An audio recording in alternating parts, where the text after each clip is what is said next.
Amén.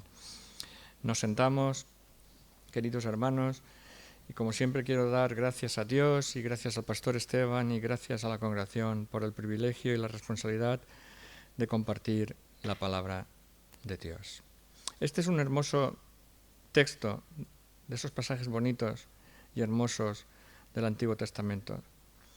Si no la conocíamos, por lo menos vamos a aprender de memoria la palabra Mefiboset y también la palabra Lodabar, que es donde estaba. Sí, Lodebar, sí. Bien, he titulado este mensaje Anatomía de la gracia de Dios, el llamado del rey a la mesa de la salvación. Como digo, este es uno de esos hermosos y bellos pasajes de la palabra de Dios y que Dios quiera hablarnos a través de él. Para poner en contexto este capítulo 9, podemos leer, os voy a leer en la misma página del capítulo 8 los últimos 4 versículos del 15 en adelante. Reinó David sobre todo Israel, y David administraba justicia y equidad a todo su pueblo. Joab, hijo de Sarvia, era general de su ejército, y Josafat, hijo de Ahilud, era cronista. Sadoc, hijo de Ahitob, y Amimelec, hijo de Abiatar, eran sacerdotes. Seraías era el escriba, Benaía, hijo de Joiada, estaba sobre los cereteos y peleteos, y los hijos de David eran los príncipes. O sea que ya David era rey de todo Israel. David, según dice el versículo 15 que hemos leído, el capítulo 8, administraba justicia y equidad en todo su pueblo. Y al final, como digo, los hijos de David eran los príncipes. David, el rey David, es el rey elegido por Dios. Reinaba como administrador de Dios, siempre somos administradores de Dios, y con justicia y equidad a todo su pueblo, dice la palabra de Dios. Siendo David el rey de Israel, sus hijos eran, por tanto, los que se sentaban a su mesa, eran por derecho los príncipes, los herederos al trono y a sus privilegios. Y esto es muy importante, como veremos en el contexto de la enseñanza del capítulo 9 tan hermoso que hemos leído.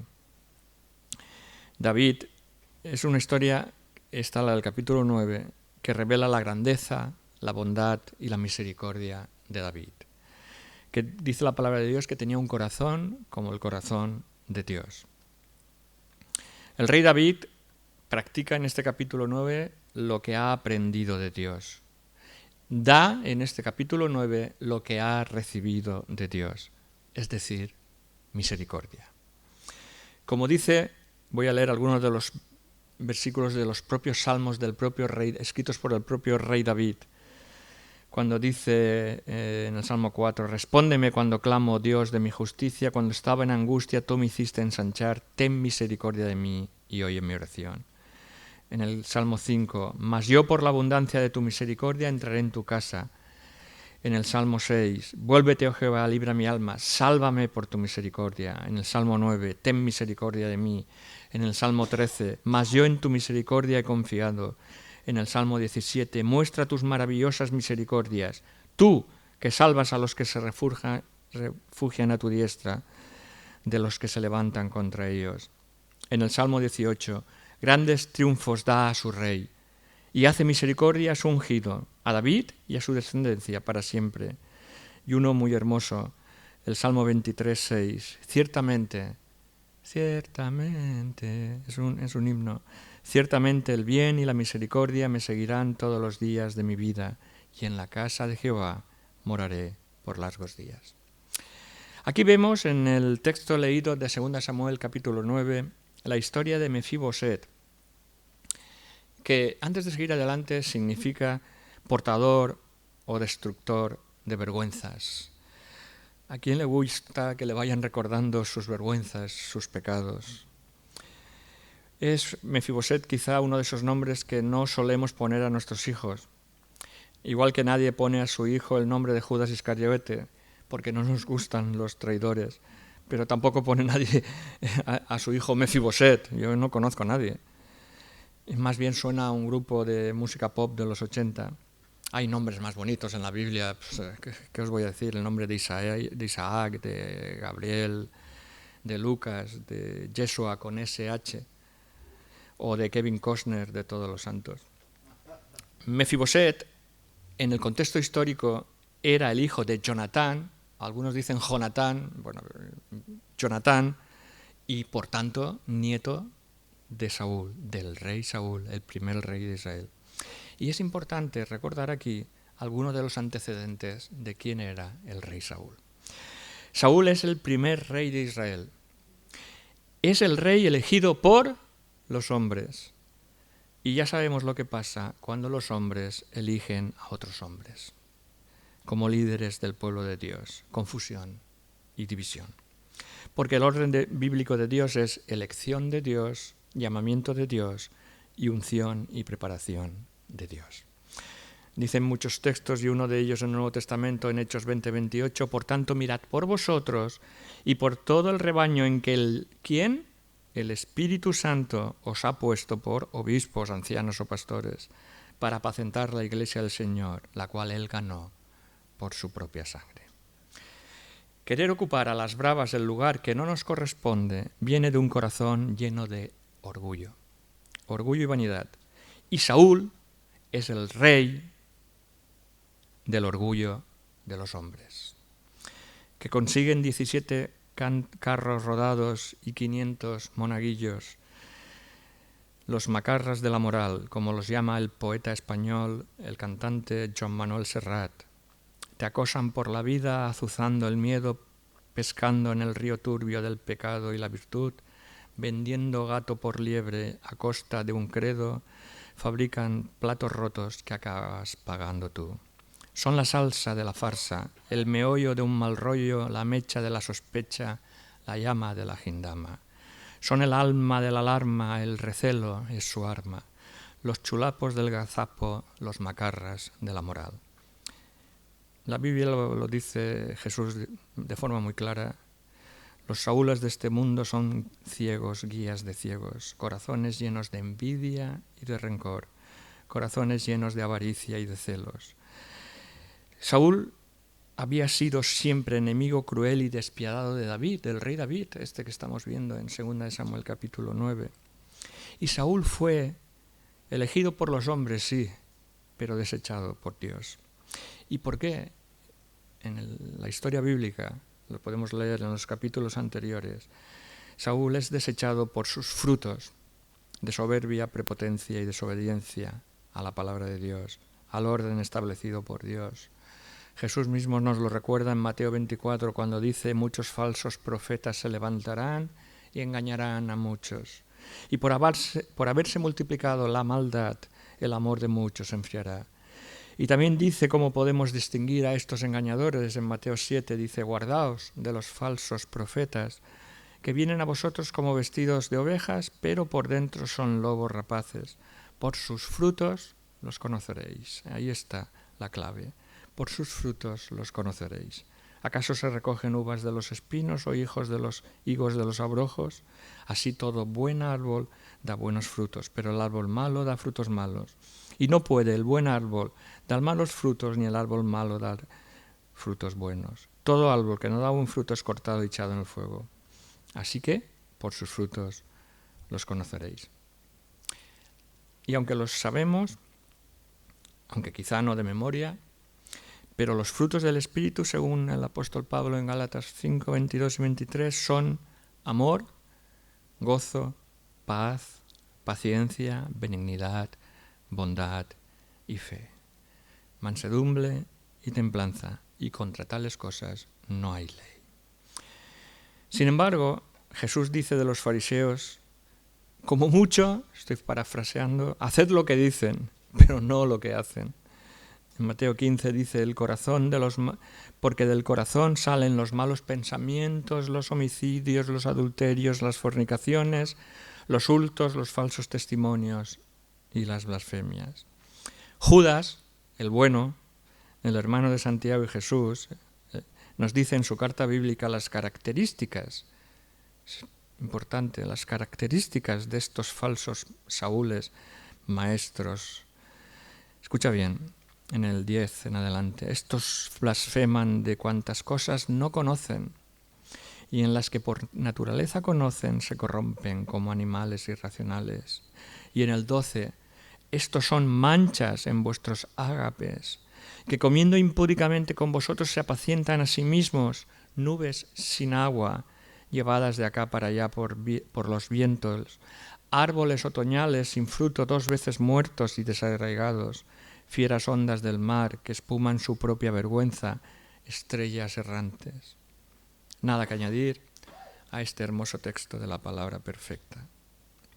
Saúl, por tanto, el rey Saúl y su hijo Jonatán murieron en la batalla. Y un poco más atrás, en 2 Samuel capítulo 4 y en el versículo 4, escuchamos hablar por primera vez de Mefiboset. Dice así: Jonatán, hijo de Saúl, tenía un hijo lisiado de los pies. ¿Por qué? Bien, lo explica aquí. Tenía 5 años de edad cuando llegó de Jezreel la noticia de la muerte de Saúl y de Jonatán. Y su nodriza lo tomó y huyó. Y mientras iba huyendo apresuradamente se le cayó el niño y quedó cojo. Y su nombre era Mefiboset. El héroe de esta 2 Samuel capítulo 9. El héroe es David, más bien, pero uno de los actores principales. La nodriza tomó al niño de 5 años, con solo 5 años, para salvarlo de la vida, con buenas intenciones, huyó apresuradamente y el niño se le cayó y se le quedó cojo. No podía caminar, se le quedó paralítico de los pies. Las prisas también no son buenas consejeras, y menos en la huida. Tienen consecuencias y a veces para toda la vida. Disfrutemos de la vida cada día, como dice Eclesiastés, porque todo es vanidad, ¿verdad? Dice. Das gracias a Dios por todo lo que tienes, incluso por lo que no tienes. ¿Tienes contentamiento con Dios en toda situación de tu vida o solo cuando te va bien? ¿Por qué digo esto? Igual que a este niño de 5 años, al príncipe Mefiboset, la vida nos puede cambiar en un suspiro, de un día a otro día. Mefiboset era nieto del rey Saúl, era hijo del príncipe Jonatán y había gateado, como hemos visto esta mañana también, había gateado y aprendido a caminar, ¿dónde? En el palacio del rey. Y no le había faltado de nada. Tenía todo lo que un niño de 5 años podía tener entonces, menos wifi, tenía de todo. Los mejores cuidados, las mejores ropas, la mejor enseñanza. Y de un día para otro, en un momento dado, a sus 5 inocentes años, quedó sin su abuelo el rey, sin su padre, y lisiado para siempre de los pies. Y pasó de palacio a estar escondido en Lodebar, en el lodazar de Lodebar. Lodebar significa lugar de no conocimiento, lugar de no pastos. En el mundo perdido de Lodebar, en el inframundo de Lodebar. Lugar significa, como digo, no conocimiento. Es triste, ¿no? Pasar del palacio a ese lugar apartado de no conocimiento y a estar encima mantenido. ¿Dónde estás tú? ¿Dónde está tu vida y tu corazón? ¿Has pasado del palacio de Dios, de la comunión de la congregación, al no lugar, a la provincia apartada? Y no solo en lo espiritual podemos tener tormentas de nubes vacías, también en lo material. De un día para otro, una enfermedad, una muerte imprevista, que es una frase contradictoria en sí misma, una muerte imprevista, porque la muerte es el fin previsto para todos, porque está escrito que el hombre muera una sola vez y después de esto el juicio, Hebreos 9:27. Sí, la muerte es el destino de todo hombre y la muerte nos iguala a todos, porque nos deja a todos horizontales. Pues así, igual, de un día a otro día nos quedamos sin trabajo, o sin la casa de nuestros sueños, o con la casa de nuestros sueños, o sin ese amigo fiel, o somos traicionados por vientos de avaricia, por disparos de nieve, por flechas de agua, por discursos vacíos. Y tenemos que pasar por el valle de la sombra y de la muerte. O pasamos por terribles pruebas que no entendemos, como Job, que lo tenía todo y todo lo perdió. Y por mantenerse fiel Job, hasta su mujer le dijo: maldice a Dios y muérete. ¿Y qué le dijo Job? ¿Recibiremos de Dios solo lo bueno y acaso no recibiremos lo malo? ¿Qué haríamos nosotros en esas circunstancias? Pues yo creo que como creyentes no podemos dejar que las circunstancias cambien nuestros principios y alteren nuestro carácter y retrocedamos en nuestra fe. Es mejor esperar en Dios, confiar en Dios, orar y buscar consejo en la palabra de Dios. Porque David había hecho un pacto con Jonatán y la nodriza salió corriendo, igual no lo sabía. Después de la victoria de David sobre el filisteo Goliat, Jonatán entendió, comprendió por el Espíritu de Dios, esto es muy importante, que David era el ungido de Dios. Lo que Saúl no comprendió, Jonatán lo comprendió. Y que iba a ser el próximo rey de Israel. ¿Y qué hizo por tanto Jonatán, hijo de Saúl? Hizo amistad y pacto con David. En 1 Samuel 18 dice que aconteció que cuando hubo acabado de hablar con Saúl, el alma de Jonatán quedó ligada a la de David, y lo amó Jonatán como a sí mismo. Y Saúl le tomó aquel día y no le dejó volver a casa de su padre. Y fíjate lo que dice en el 3. Hicieron pacto Jonatán y David porque él le amaba como a sí mismo. Y esto es lo que dice el 4 y el 5 del capítulo 18 de 1 Samuel. Una actitud de humildad y reconocimiento ante el rey David, ante el futuro rey David, ante el ungido de Dios.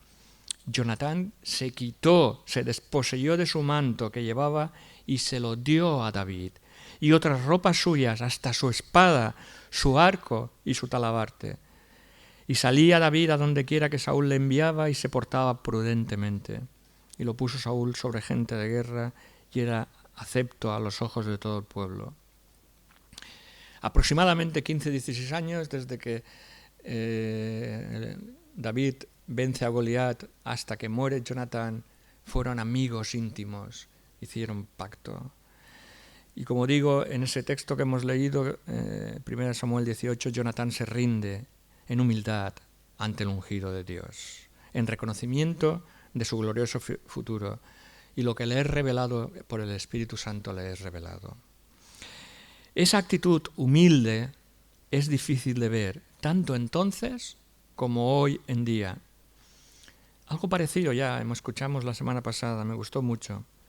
En vez de gozarnos de la bendición del siervo de Dios, en vez de gozarnos en las bendiciones de los hermanos, dejamos lugar en nuestro corazón para la envidia, el orgullo, la crítica y la avaricia. ¿Por qué? Porque nos creemos mejores, porque pensamos que nosotros somos los merecedores. Y este es el engaño ¿de qué? Del orgullo. De la mentira, del padre de mentira. Adán y Eva, ¿os acordáis? Seréis como Dios. Seréis como Dios. Vosotros podéis ser Dios. Ya lo he comentado en alguna otra ocasión.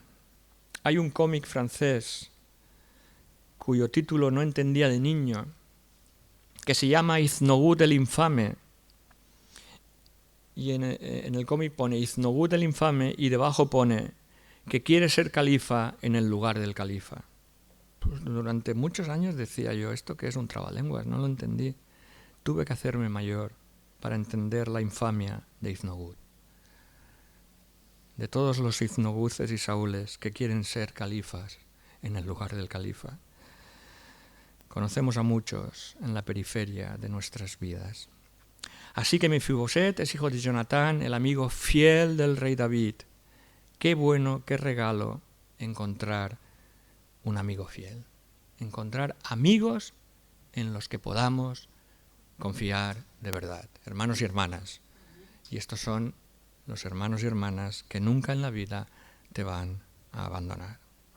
Por lo tanto, por amor a Jonatán, David pregunta por la descendencia de Jonatán una vez que ya está instalado como rey, y manda a buscar a Mefiboset, no para matarlo, no por venganza, más bien para ahorrarlo, para mostrarle misericordia, para devolverle todas sus posesiones y adoptarlo como uno de sus hijos, junto con sus otros hijos, los príncipes de David, y sentarlo a su mesa todos los días, todos los días, todos los días, siempre, dice la palabra de Dios, hemos leído.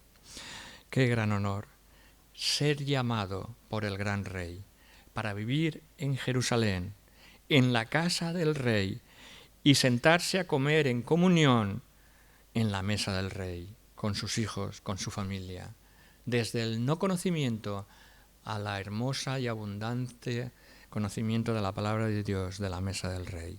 Gloria al Dios de toda misericordia, gloria al Dios de todas las gracias, al que nos amó y nos lavó de nuestros pecados con su sangre y nos hizo reyes y sacerdotes para Dios, su Padre. A Jesucristo, el testigo fiel, el amigo fiel, que ese sí que nunca nos fue a fallar, por su misericordia, por su gracia, que sin merecerlo nos llamó a su mesa, mesa de salvación y bendición para ser llamados hijos de Dios. En el versículo 1 y en el 3 del texto que hemos leído, David repite la misma frase, y la repetición demuestra determinación. Y la frase que repite en el versículo 1 y el 3 dice así: ¿ha quedado alguno de la casa de Saúl a quien haga yo misericordia por amor de Jonatán? Hay dos frases que debemos preguntar cada día. Aquí en el logo nuestro, amar a Dios, amar a otros y servir a los dos. Una vez alguien predicó sobre ese logo. Hay dos frases que debemos preguntar cada día. Una, servir a Dios. ¿Qué puedo hacer por Dios? Y dos, servir al prójimo. ¿Qué puedo hacer por mi prójimo? 2 capítulos atrás, en el 9, David preguntó, ¿qué puedo hacer por Dios? Y Dios hizo pacto con David. En 2 Samuel 7, en el 1 en adelante, aconteció que cuando ya el rey habitaba en su casa, después que Jehová le había dado reposo de todos sus enemigos alrededor, dijo el rey al profeta Natán, mira ahora, yo habito en casa de cedro y el arca de Dios está entre las cortinas.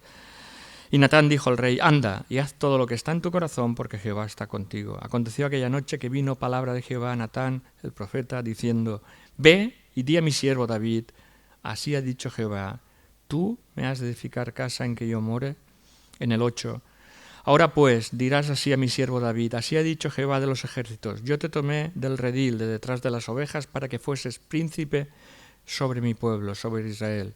Y he estado contigo en todo cuanto has andado, y delante de ti he destruido a todos tus enemigos.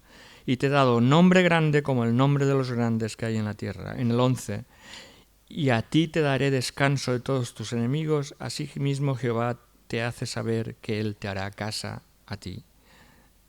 No, David, a Jehová, porque era hombre de guerra. Y cuando tus días sean cumplidos y duermas con tus padres, o sea, después de su muerte, lo que habla ya de la resurrección, yo levantaré después de ti a uno de tu linaje, el cual procederá de tus entrañas, y afirmaré su reino, Jesucristo. Y él edificará casa a mi nombre, y yo afirmaré para siempre el trono de su reino. Yo le seré el padre y él me será mi hijo. Qué hermoso, qué hermoso. Habla de la profecía de Jesucristo, que vendría a ser y será un día Rey de Reyes. Nada podemos hacer por Dios y para Dios que no venga de la voluntad de Dios. Dios es el arquitecto de nuestras vidas. Y qué hermoso cuando nos dice como a David, mi misericordia no se apartará de ti, ni de tu linaje ni de tus entrañas, porque levantaré al Redentor, que edificará casa a mi nombre. Yo afirmaré su nombre para siempre. Y Jesús, ese Jesús, es el Salvador. Porque como dice el conocido versículo de Hechos 4:12, en ningún otro hay salvación, porque no hay otro nombre dado a los hombres en el cual hay salvación. No lo hay, no lo hay. Solamente en Cristo. Ahora en 2 Samuel, capítulo 9, David hace otra pregunta. ¿Qué puedo hacer por mi prójimo, no? ¿Qué puedo? ¿Ha quedado alguno de la casa de Saúl a quien haga yo misericordia por amor de Jonatán? David podía realmente haber dado muerte, como era entonces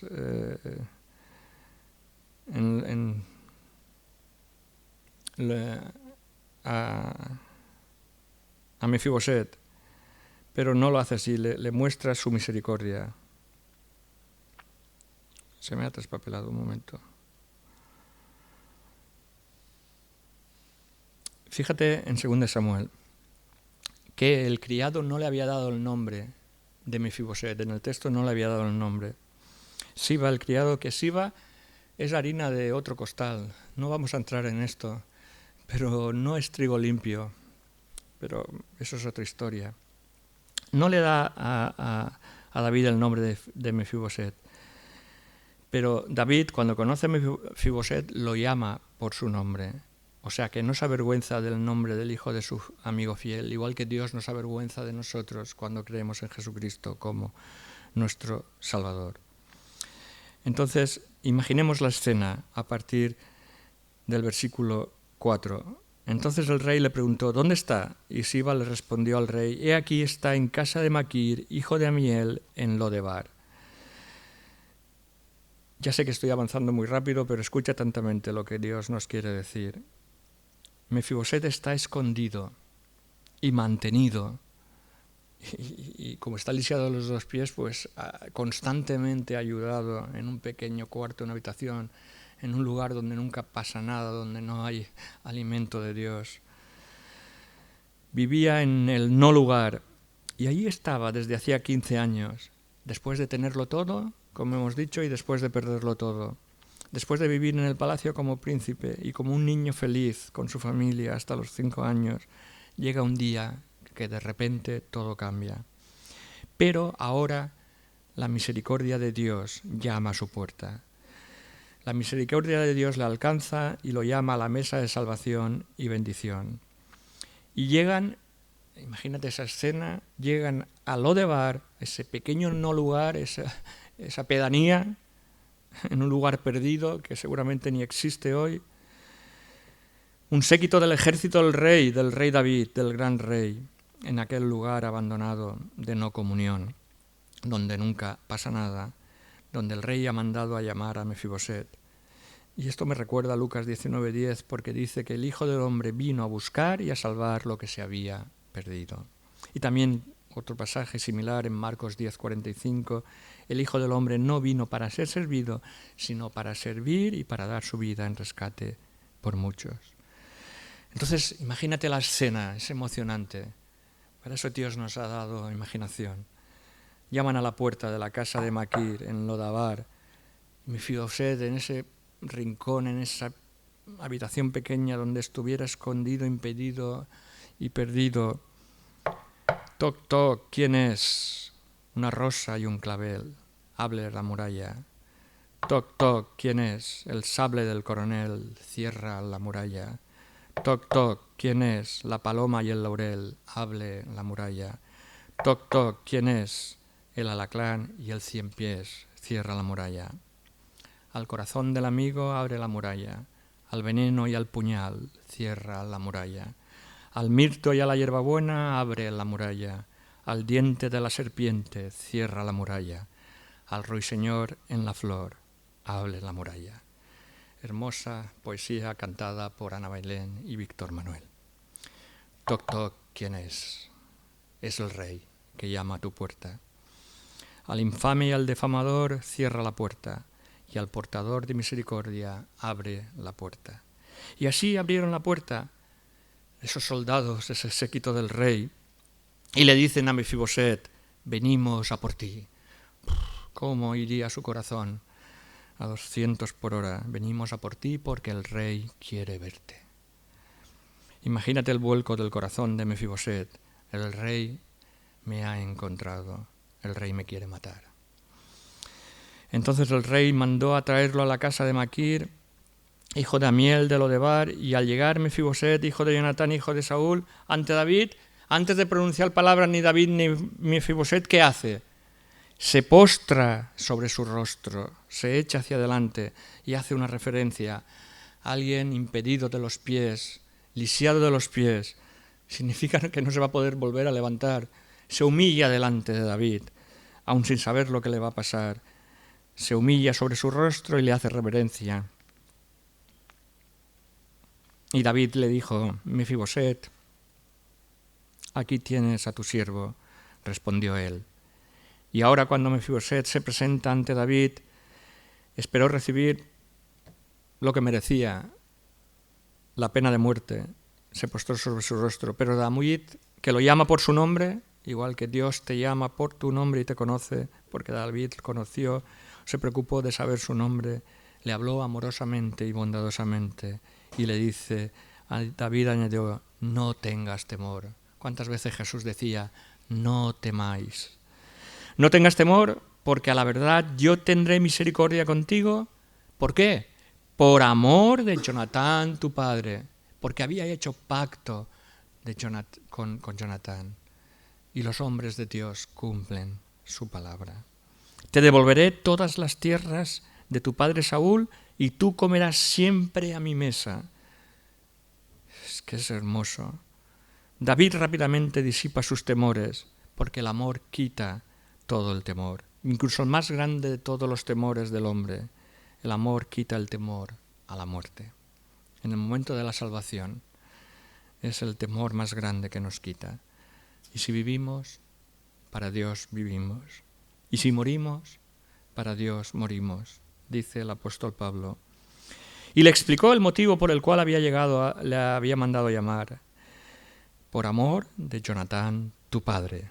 Y le devolvió su herencia. Le dio el lugar permanente en la mesa del rey, honrándolo como a uno de sus propios hijos, sus príncipes. La palabra de Dios dice que el Padre nos aceptó y nos hizo aceptos en Jesucristo.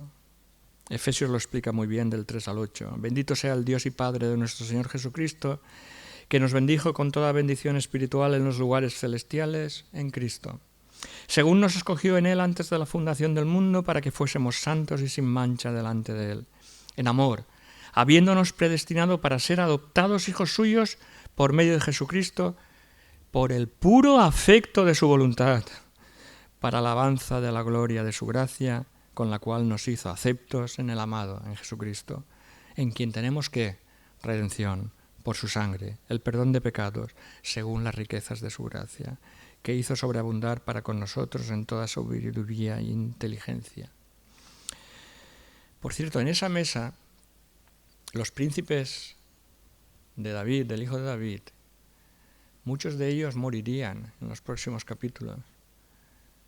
Incluso después de que uno de sus hijos, Absalón, le traicionara y David tuviera que huir, al volver, uno de los pocos que quedaban allí esperándole, aunque de por medio ya digo que hay una historia con ese criado suyo, uno de los pocos que estaban esperando al rey David era Mefiboset. Dice el versículo 8 de este segundo capítulo 9, inclinándose él le dijo, ¿quién es tu siervo? Qué tremendo. ¿Quién es tu siervo para que mires a un perro muerto como yo? Qué hermoso. ¿No te recuerda el momento de la conversión? Hay dos grandes momentos que un creyente siempre recuerda, cuando reconoce sus pecados y cree en Jesucristo como su Salvador, y también el día que se bautiza.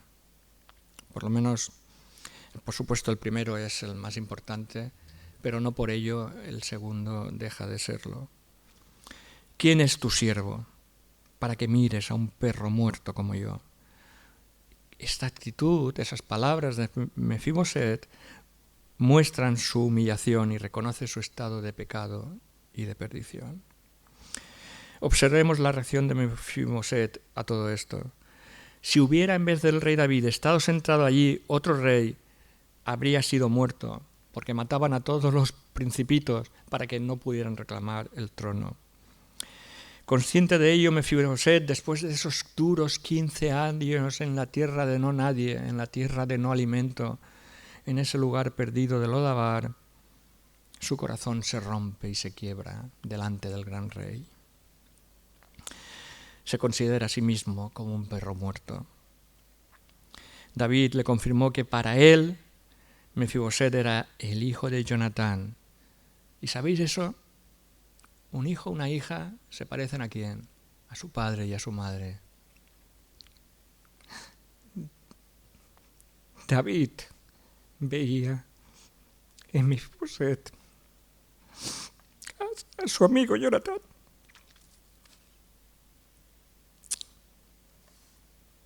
Qué hermoso. Qué misericordia. La de Dios de perdonar nuestros pecados.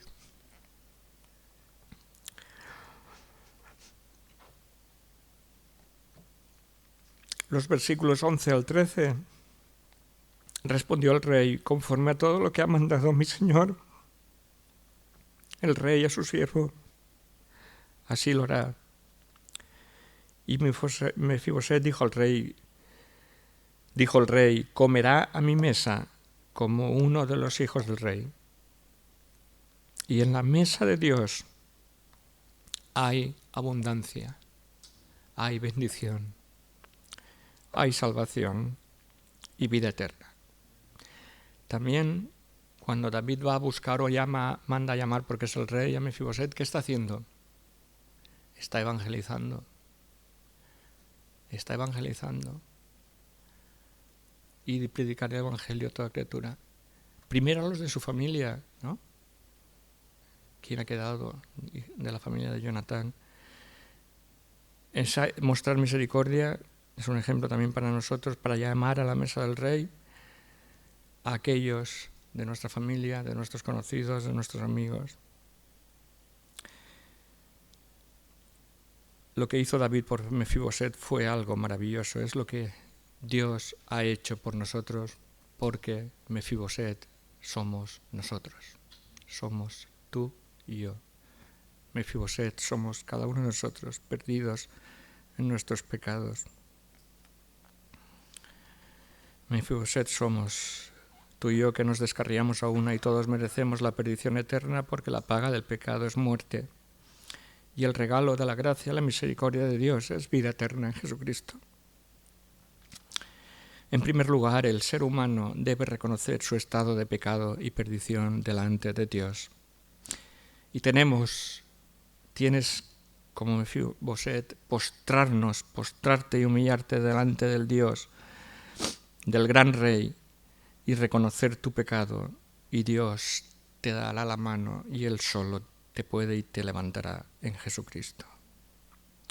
El apóstol Pablo en la carta a los Romanos capítulo 3, 15 y 16 escribió que sobre cada uno de nosotros, sobre todos los que viven en Lodabar, sus pies se apresuran para derramar sangre, destrucción y miseria hay en sus caminos. Así es nuestro corazón, el corazón del hombre en sus pecados.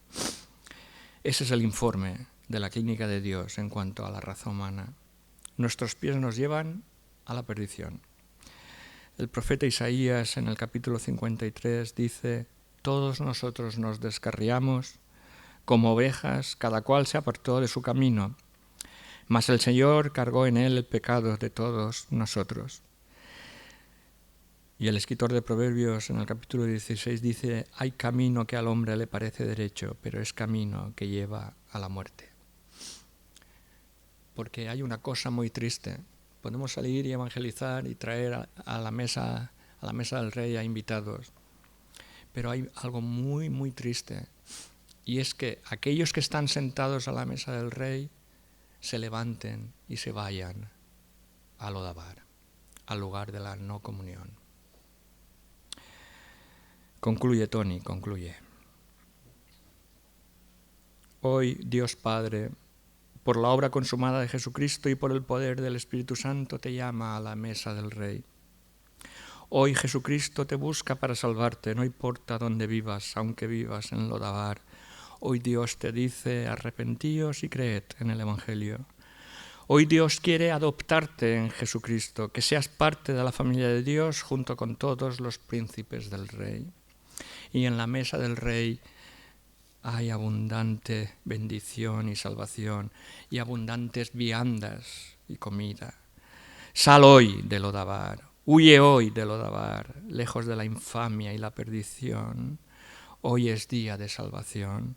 Ven y siéntate a la mesa del Rey. Pero cuidado, antes de finalizar, mira bien, pero que muy bien, a qué mesa te sientas, porque hay mucha comida basura, mucho food truck de estos. En qué congregación te reúnes es muy importante, porque muchos engañadores han salido por el mundo. Busca primero el reino de Dios y su justicia. Busca la excelencia de la predicación de la palabra de Dios, de todo el consejo de Dios. No en todas las mesas hay buena comida divina, porque muchas tienen apariencia de piedad, pero sus frutos no son frutos dignos de arrepentimiento. Y la palabra de Dios dice que irán de mal en peor. Irán, pero no volverán. En la mesa del Rey sí. En la mesa del verdadero Rey de Jesucristo hay frutos del Espíritu y sobre todo hay amor. Esa es la gran prueba del algodón. En el amor no hay temor. Esa es la gran prueba del algodón. Pasar la prueba del algodón siempre por la mesa en la que te vas a sentar a comer y a tener comunión. Porque dice, para finalizar, el conocido pasaje de 1 de Juan, capítulo 1, del 5 en adelante, este es el mensaje que hemos oído de él y os anunciamos: Dios es luz y no hay ningunas tinieblas en él. Si decimos que tenemos comunión con él y andamos en tinieblas, mentimos y no practicamos la verdad. Pero si andamos en luz, como él está en luz, tenemos comunión unos con otros y la sangre de Jesucristo, su Hijo, nos limpia de todo pecado. Si decimos que no tenemos pecado, nos engañamos a nosotros mismos y la verdad no está en nosotros. Si confesamos nuestros pecados, Él es fiel y justo para perdonar nuestros pecados y limpiarnos de toda maldad. Y si decimos que no hemos pecado, es hasta peor porque le hacemos a Él mentiroso y su palabra entonces no está en nosotros. Dios te llama a la mesa del Rey. Quédate con eso. Quédate con eso. Dios te llama a la mesa del Rey. Por amor de Jesucristo, a la mesa del Rey de Reyes. ¿Qué vas a hacer? Vamos a orar. Señor, tu palabra es